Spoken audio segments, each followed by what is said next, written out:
Agora, a mídia deu mais importância ao Queiroz do que aos mandantes do Adélio, o que é uma coisa totalmente imoral. Isso não é verdade. Claro que é verdade. Com Claro. base em quê? Quantos debates você viu na mídia sobre os mandantes do Adélio? Mas como assim debates? A gente está falando de investigação, de Isso é, apuração e reportagem de resultados. A Polícia Federal fez 3 investigações sobre o caso Adélio. O terceiro relatório está saindo hoje e diz que o Adélio agiu sozinho. Ele tem vários exames Não, peraí. mostrando que ele tem... Olha, pode vir o Papai Noel dizer que o Adélio agiu sozinho. Eu tenho filme. E você ouve claramente o sujeito dizendo: agora não, Adélio, agora não dá. Porra, quer dizer, um relatório vai desmentir o vídeo? O vídeo passou por perícia da Polícia Federal, que diz que o áudio é agora não velho. E velho é uma expressão muito usada em Minas Gerais. Uai, mas e daí? Você está falando com quem? Oi? Agora, se você está falando agora não, é porque o sujeito está para cometer alguma ação. E se você dizer agora não, velho, quer dizer, a ação não é agora, Mas daqui a qualquer pouco. coisa, era um monte de gente ali se pisando, não sei. Veja, isso é uma questão para especialistas, se você não sabe, você não sabe. Você usa o seu não saber como prova de que o Adélio agiu sozinho. Isso é uma vigarice. Ô, mulher, para com isso, pô. Não, mas eu não estou usando. O Adélio agiu sozinho. A prova é que nós não temos prova. Tá brincando? Não, o que eu estou dizendo é que a Polícia Federal, que é o ente que investiga isso... A Polícia Federal estava sob os cuidados do seu Sérgio Moro. E o senhor Sérgio Moro, até anteontem, era um herói para o bolsonarismo. Para mim, nunca foi um herói. Nunca foi? Nunca foi. Qual que é a sua visão do senhor Sérgio Moro? Ele é apenas um funcionário da justiça, um funcionário regularmente honesto, nada de excepcional. Cumpriu a obrigação dele e pronto, acabou. Isso não faz um herói.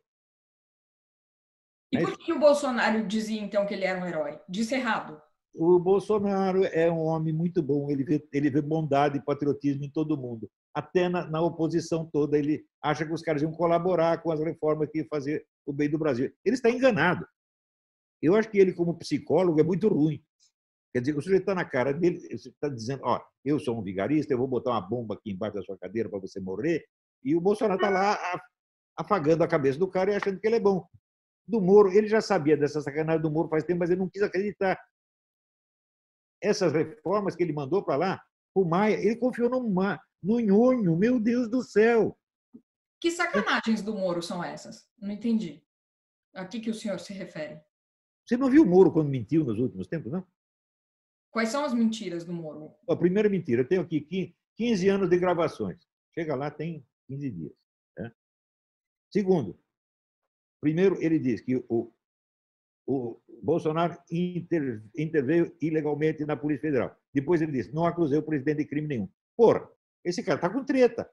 Um livro foi proibido, um único livro comunista foi proibido, escrito por um jornalista australiano. Ele foi proibido porque ele ensinava a fazer bomba atômica em casa, só por isso. O resto, nada foi proibido nunca. Então, o que não saía no jornal, acabava saindo no livro. Então, eu fui testemunha disso porque eu trabalhava no jornal mais visado e muitas matérias minhas eram censuradas. 3 ou 4 dias depois era liberado. Aconteceu agora, às vezes demorava um pouco mais, mas tudo acabava saindo de algum modo. Então, nada se conseguiu esconder.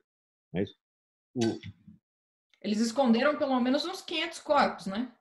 Ô, minha filha, você está confundindo de novo o tempo. Eu não estou falando do que os milicos fizeram durante a ditadura militar, eu estou falando depois.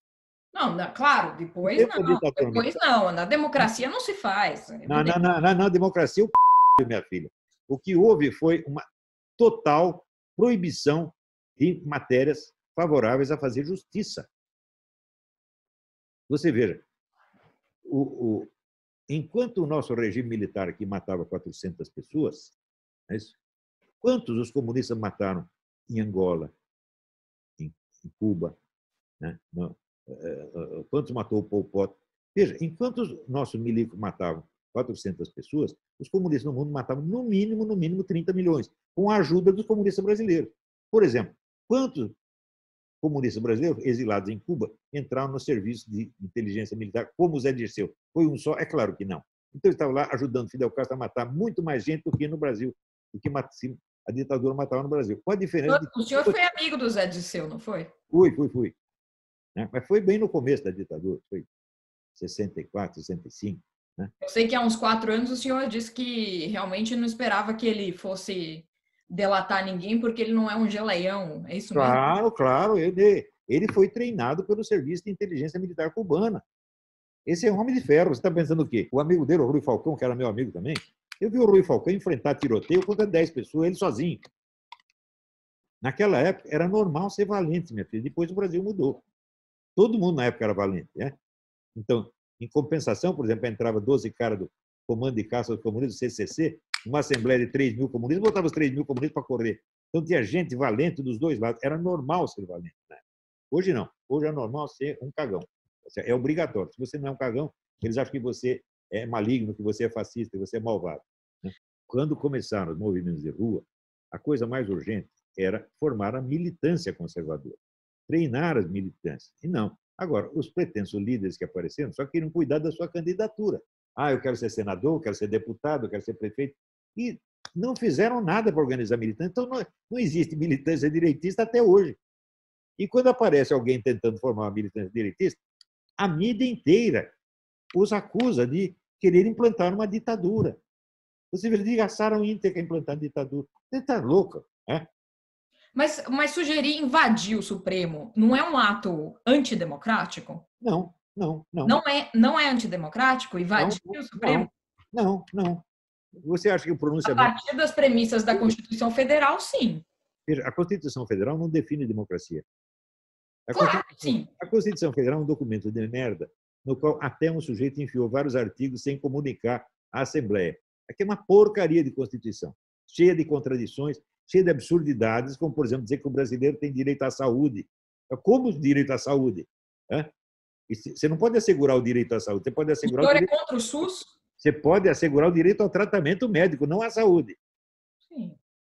Mas é o pensamento metonímico. Né? Você pega a finalidade e descreve ela como se ela fosse o ato. Isso é pensamento de criança, tá entendendo? Não se escreve assim. As pessoas não dominam a linguagem jurídica, meu Deus do céu. Eles não sabem escrever, não sabem se explicar. E a nossa Constituição está cheia dessas coisas. Agora, nos pontos onde ela diz alguma coisa séria, ela simplesmente não é cumprida. Por exemplo, a nossa legislação eleitoral proíbe que qualquer partido tenha ligações com entidades estrangeiras. Está cheio de entidades, todo mundo sabe que pertencem ao Foro de São Paulo, que estão comprometidos com o Foro de São Paulo. Algum juiz tentou fechar isso aí? Algum jornalista escreveu isso para o público? Alguém na Folha, no Globo, escreveu? Só eu escrevi. Agora, se a gente for nessa perspectiva, o próprio Eduardo Bolsonaro é filiado a uma organização internacional de direita, né? Qual organização? A organização em que, inclusive, ele esteve aqui em Washington recentemente para a assembleia dessa conferência de... Não. Pera um momento, peraí. Você está falando do... Como é que chama esse negócio? O CEPAC. O CEPAC não é uma organização. O CEPAC não é uma organização. O CEPAC é um acontecimento. Você participar de um acontecimento, participar de um congresso, não quer dizer que ele é membro da organização. Mas ele organiza no Brasil... Bom, mas se for assim, o foro é também um acontecimento, não? Não. O foro é uma organização permanente. Né? O foro tem grupos de trabalho toda semana, em várias capitais. É uma organização permanente à qual os membros estão subordinados. Eles assinam solidariamente todas as decisões. Eles estão obrigados por essas decisões. No CEPAC, eu participei do CEPAC, alguém me obrigou a assinar algum compromisso? Nada. Você vai lá e assiste, você gosta, gostou, não gostou. Quer dizer, no nível de comprometimento não é o mesmo. Agora, no Brasil, você fala, eles têm o Foro de São Paulo, mas aqui tem o CEPAC. Dá a impressão que é a mesma coisa. Isso aqui que é? Analfabetismo funcional. A pessoa não sabe distinguir uma coisa da outra. Veja, mas o Foro de São Paulo, fosse ele tão poderoso, a gente não teria tido essa derrocada absoluta das esquerdas, que inclusive estavam no poder, né? As esquerdas foram varridas do poder com o Foro de São Paulo, em tese, no seu auge, né? Então, é uma organização das mais mambembes. Não, a organização não é mambembe, ela tinha um poder extraordinário, chegou a dominar 12 países da América Latina. Você acha que uma organização coitadinha elege 12 presidentes assim, sem mais nem menos? Não, de maneira alguma. Outra coisa, o Foro de São Paulo é tão poderoso que até hoje ele não é mencionado nas investigações. Ele está a salvo.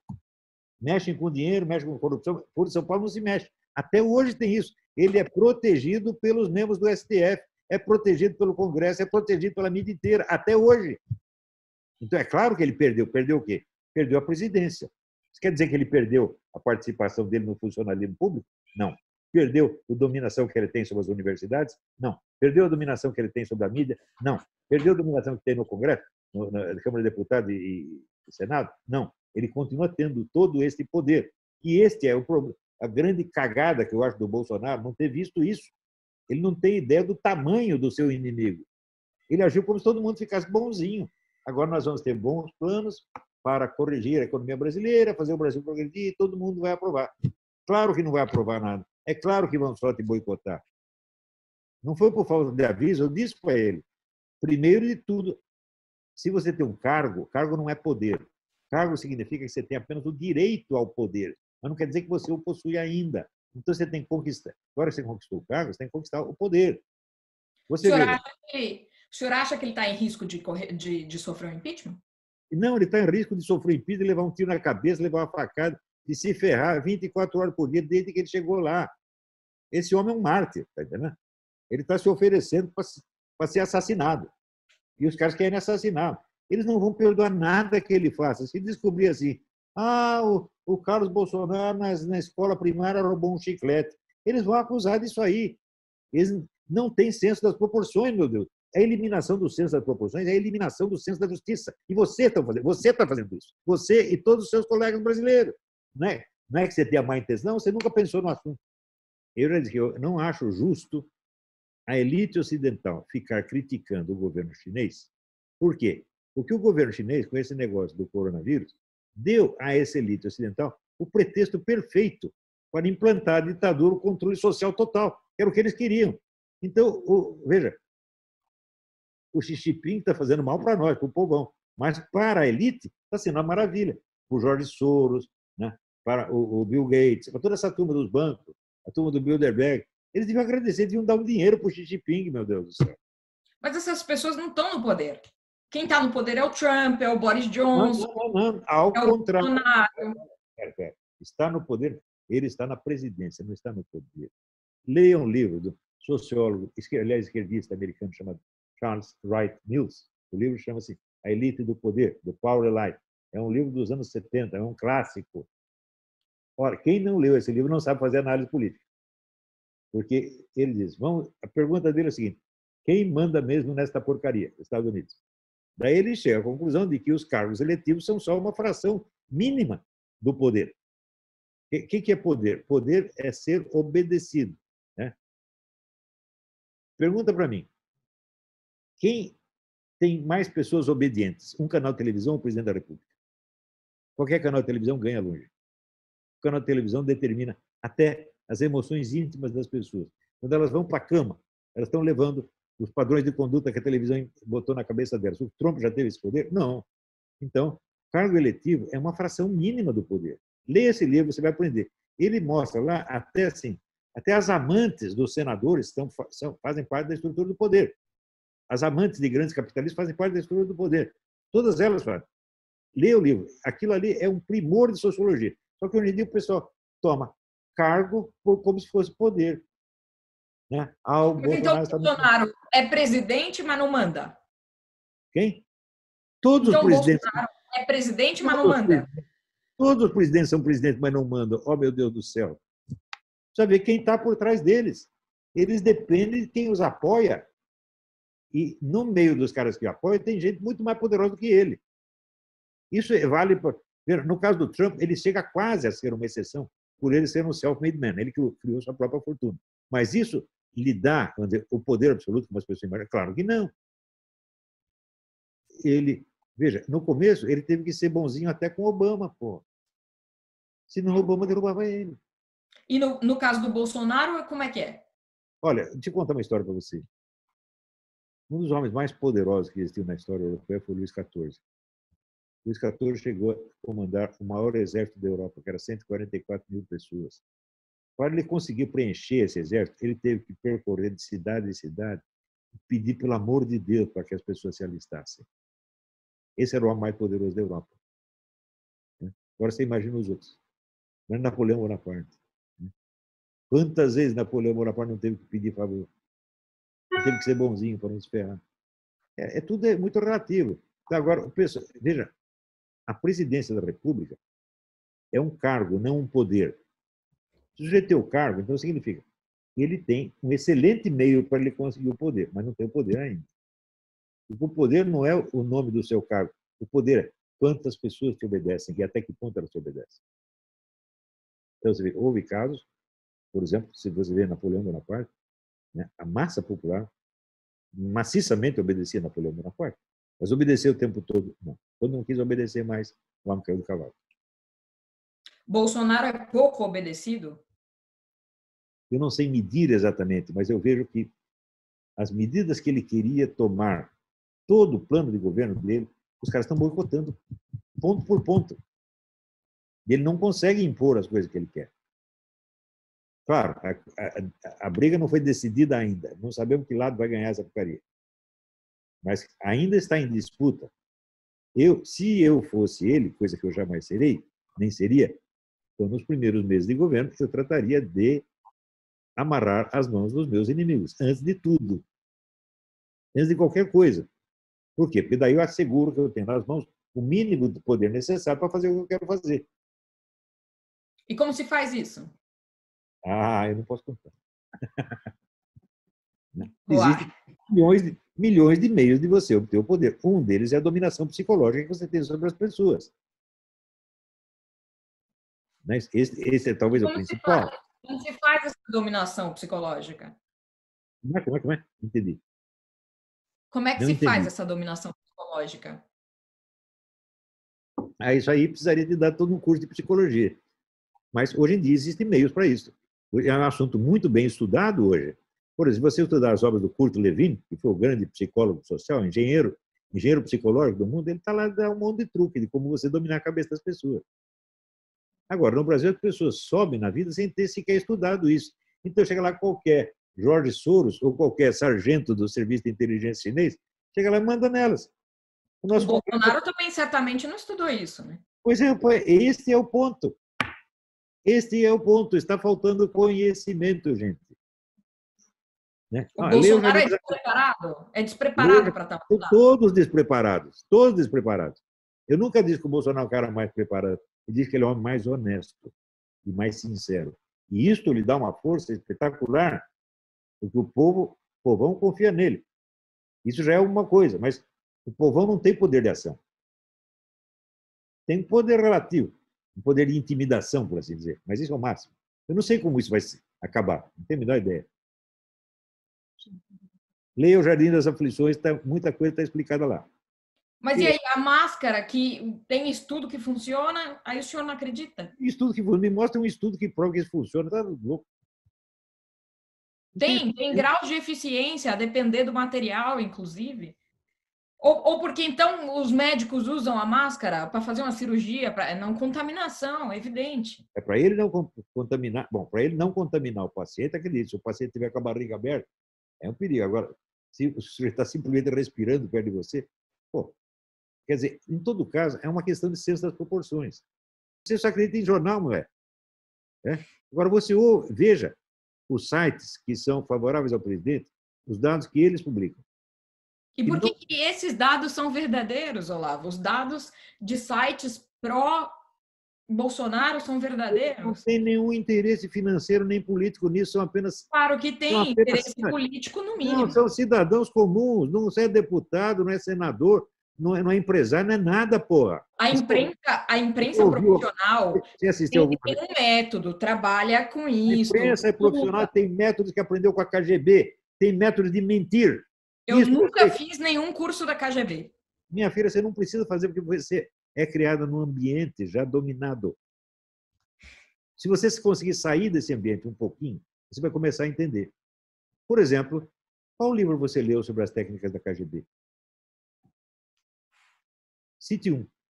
Não li livros. Então você não sabe nada sobre o que a KGB está fazendo. Minha filha, a KGB foi a maior organização de qualquer tipo que já existiu no mundo. Se você pegar assim, só uma igreja católica com a maçonaria, com o FBI, é menor do que a KGB. Isso não é brincadeira, não é brincadeira.